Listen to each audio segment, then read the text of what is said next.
আমাদের মধ্যে অনেকেই কি করি, হাতে কিছু টাকা এলেই সোজা ব্যাংকে রেখে দিই। ভাবি টাকাটা তো সেফ থাকলো, সাথে কিছু সুদও তো আসছে। কিন্তু এই ধারণাটা কি আসলেই ঠিক? আজকের এই আলোচনাটা ঠিক এই নিয়েই। আমরা দেখব কিভাবে শুধু টাকা জমিয়ে না রেখে টাকাকে আমাদের জন্য কাজ করানো যায়। প্রশ্নটা শুনেই হয়তো একটু খটকা লাগছে, তাই না?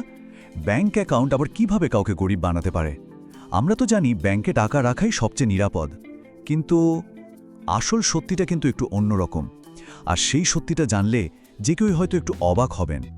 দেখুন, এই হলো সেই অবাক করা সত্যিটা। একদিকে ব্যাংক বছরের সুদ দিচ্ছে ধরুন 6 থেকে 10%, কিন্তু অন্যদিকে বাজারে জিনিসপত্রের দাম, যেটাকে আমরা ইনফ্লেশন বা মুদ্রাস্ফীতি বলি, সেটা বাড়ছে 14 থেকে 16% হারে। মানে সহজ হিসাবটা কি দাঁড়ালো? বছর শেষে টাকার সংখ্যা হয়তো বাড়ছে, কিন্তু সেই টাকা দিয়ে জিনিস কেনার ক্ষমতা সেটা আসলে কমে যাচ্ছে। সোজা কথায়, ব্যাংকে টাকা রাখা আর বালিশের নিচে টাকা লুকিয়ে রাখা এখন আর খুব একটা তফাৎ নেই। কারণ ইনফ্লেশন বা মুদ্রাস্ফীতি প্রতি বছর জমানো টাকার ভ্যালু একটু একটু করে খেয়ে ফেলছে। তাহলে এখন প্রশ্ন হলো, উপায়টা কি করা উচিত? তাহলে এটা তো পরিষ্কার যে শুধু ব্যাংকের ওপর ভরসা করে বসে থাকাটা একটা বড় ভুল হতে পারে। এটা এক ধরনের ভ্রম। তো এই সমস্যার সমাধানটা কি? চলুন এবার সেই দিকেই এগোনো যাক। তবে ঘাবড়ানোর কিছু নেই, কারণ এমন কিছু দারুণ অ্যাসেট বা সম্পদ আছে যেগুলো অনেকটা জাদুর কাঠির মতো কাজ করে, টাকাকে সময়ের সাথে সাথে বহুগুণে বাড়িয়ে দিতে পারে। আমরা আজকে এমনই 5টি শক্তিশালী অ্যাসেট নিয়ে কথা বলবো। তো চলুন আর দেরি না করে শুরু করা যাক। তো সবার প্রথমে আমরা কথা বলবো এমন দুটো অ্যাসেট নিয়ে যেগুলো হাজার হাজার বছর ধরে নিজেদের মূল্য ধরে রেখেছে, আর সেগুলো হলো সোনা আর রিয়েল এস্টেট। প্রথমেই আসি সোনার কথায়। গোল্ড নামটা শুনলে কেমন একটা অন্যরকম অনুভূতি হয়, তাই না? সে রাজা বাদশাদের আমল থেকে আজ পর্যন্ত এর কদর একটুও কমেনি। দেখুন, কাগজের টাকার ভ্যালু কমে যেতে পারে, সরকার বদলাতে পারে, কিন্তু সোনার দাম সেটা সবসময় নিজের জায়গায় অটল। আর কথাটা একদম সত্যি। লম্বা সময়ের জন্য সোনার দামের গ্রাফটা দেখলে মনে হবে যেন একটা রকেট ওপরের দিকে ছুটছে। যখনই কোনো অর্থনৈতিক সংকট আসে, তখন এই সোনাই কিন্তু হয়ে ওঠে সবচেয়ে বড় সেফটি নেট বা রক্ষা কবচ। তবে এখানে একটা খুব জরুরি কথা আছে। সোনা ইনভেস্ট করা মানে কিন্তু গয়না কেনা নয়, একদমই না।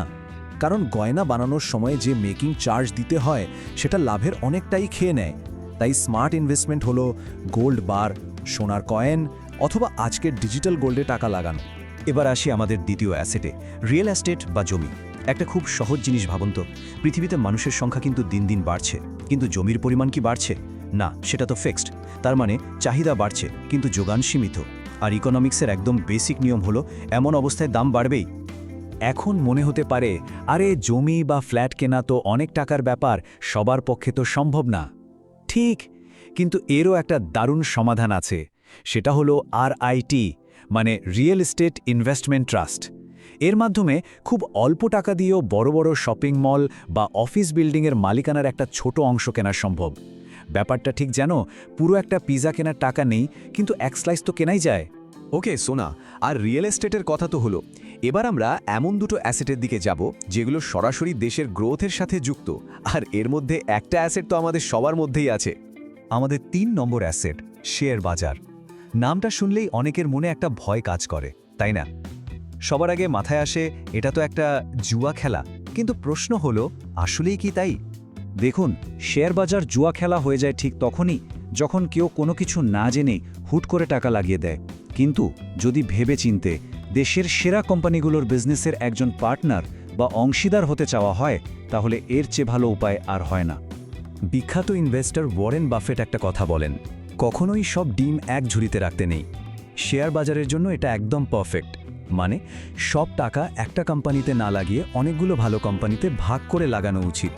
আর এই কাজটা সহজ করে দেয় ইন্ডেক্স ফান্ড। এটা দেশের টপ 30-40টা কোম্পানিতে একসাথেই অল্প অল্প করে ইনভেস্ট করার সুযোগ দেয়। এতে রিস্ক বা ঝুঁকিটা অনেকখানি কমে যায়। আর রিটার্নের পার্থক্যটা, সেটা তো বিশাল।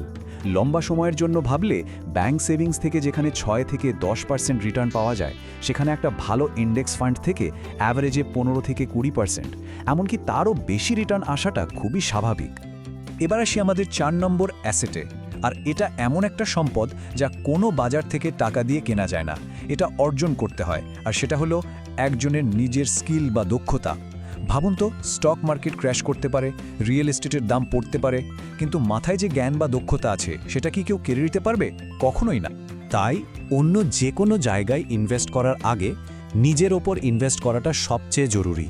এমন একটা স্কিল শিখুন যেটার এখন মার্কেটে অনেক ডিমান্ড, যেমন coding, video editing, digital marketing, যে কোনো কিছু।